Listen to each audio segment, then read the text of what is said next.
দেখে মনেই হচ্ছে খেতে কিন্তু দারুণ লাগবে। নমস্কার বন্ধুরা, অন্নপূর্ণা হেসেলে সবাইকে স্বাগত জানিয়ে আবারও চলে এসেছি একটি নতুন রেসিপি নিয়ে। আমরা আজকে একটি দুর্দান্ত স্বাদের সজনে ফুলের রেসিপি আপনাদের সামনে শেয়ার করব।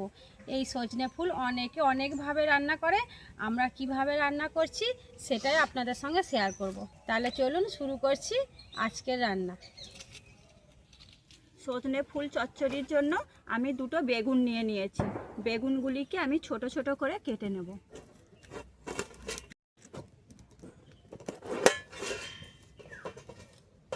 দেখুন বন্ধুরা, ঠিক এইভাবে ছোট ছোট করে আমি কেটে নিচ্ছি। এখানে আমরা 250 গ্রাম সজনে ফুল নিয়েছি। এবার আমি সজনে ফুলগুলোকে একটু ভাপিয়ে নেব। জল দিয়ে দিয়েছি আর জলটা গরমও হয়ে গেছে। এবার আমি সজনে ফুলগুলো দিয়ে দেব। সজনে ফুলগুলো আমি আগে থেকে ভালো করে ধুয়ে পরিষ্কার করে রেখে দিয়েছিলাম। এবার ওর মধ্যে দিয়ে দেব সামান্য লবণ ও হলুদ। লবণ আর হলুদটা ফুলের সঙ্গে ভালো করে একটু মিশিয়ে নেব। এই ফুলটাকে কিন্তু আমি বেশি সেদ্ধ করব না, সামান্য একটু ভাপিয়ে নামিয়েই নেব, কারণ এই ফুলে অনেক রকম উপকারিতা আছে। বেশি ফোটালে ফুলের সব গুণগুলো নষ্ট হয়ে যাবে। বেগুনগুলো আমার ছোট ছোট করে কাটা হয়ে গেছে। এবার আমি জলের মধ্যে ভালো করে ধুয়ে নেব। ফুল ভাপানো হয়ে গেছে। এবার আমি একটা ঝুড়ির মধ্যে জলটা ছেঁকে নেব। এবার আমি ওর মধ্যে দিয়ে দেব তেল। এবার আমি বড়িগুলোকে ভেজে নেব। বড়িগুলো একটু লাল লাল করে ভেজে নিতে হবে। ভাজা হয়ে গেছে। এবার আমি একটা বাটির মধ্যে তুলে নিচ্ছি।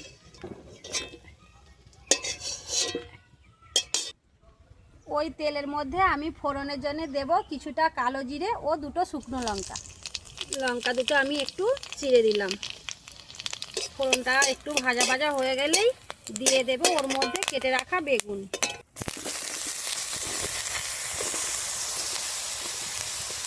ভেজে নেব। এবার ওর মধ্যে দিয়ে দেব হলুদ আর সামান্য লবণ। এখানে লবণটা কিন্তু একটু বুঝে দিতে হবে, কারণ ফুল সেদ্ধ করার সময় আমি কিছুটা লবণ ওখানে দিয়েছিলাম। তারপর যে ফুলগুলো আমি ভাপিয়ে রেখেছিলাম সেগুলো ওই বেগুনের ওপর দিয়ে দেব। এবার সবগুলোকে ভালো করে একটু আমি কষিয়ে নেব। এবার ওর মধ্যে দিয়ে দেব 1/2 চামচ জিরে গুঁড়ো আর দেব স্বাদ মতো চিনি। যে বড়িগুলো আমি ভেজে রেখেছিলাম সেই বড়িগুলো ওর মধ্যে দিয়ে দিলাম। আবারও সবগুলোকে একবার ভালো করে কষিয়ে নিতে হবে। এই রান্নাটায় কিন্তু আমি আর জল ব্যবহার করব না। ওই ফুল থেকে যে জলটা বেরোবে সেই জলটাতেই আমার রান্নাটা হয়ে যাবে। এই রান্নাটায় কিন্তু খুব বিশেষ মশলার প্রয়োজন হয় না, এই সামান্য কটা মশলাতেই রান্নাটা হয়ে যাবে। সজনে ফুল একটু তেতো হয় তাই চিনিটা দিলাম। আপনারা যদি না চান তাহলে চিনিটা নাও দিতে পারেন।